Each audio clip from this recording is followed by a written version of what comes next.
All right, let's take a look at how that debate panned out. And I mean, fascinating. I mean, when have you seen a presidential election debate where the nominees are literally slanging and slurring at each other, with Biden saying to Trump, "Shut up, man," and Trump also calling him all kinds of things, alluding to his family history, his personal history, saying that things would have been a much bigger mess if he had been in charge, that he's done nothing in his 47-year-old career, and so on and so forth. I mean, it was expected that Trump would be a bully, and we all know that he's, doesn't really let anyone else speak, and and that he can kind of just take things on another slant.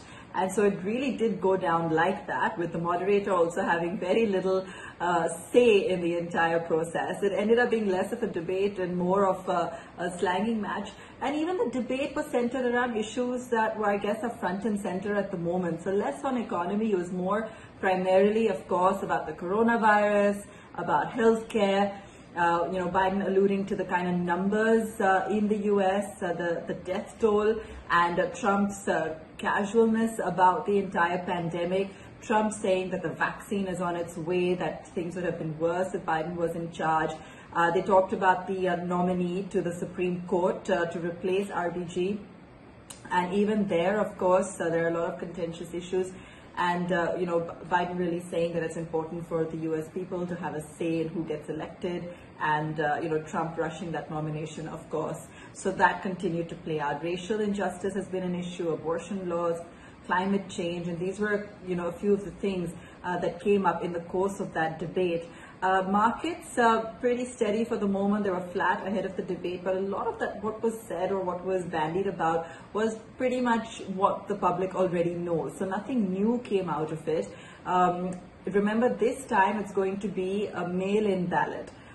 Trump completely diverting from answering whether or not his followers would refrain from, perhaps getting involved, or things turning nasty or violent should those ballots not be counted in the correct manner or appropriately. There's a lot of gray area when it comes to the entire mail-in process this time, but clearly that's the way that these elections are going to be handled. So now we've got a couple of more debates coming up. Let's see what else is in store. Of course, the Democrats were hoping to make an issue or rally the crowd on a couple of things, but this time at least there's just been no respite from the Trump attack. Let's see what happens in the next couple of debates and whether or not they manage to actually get something concrete out of it.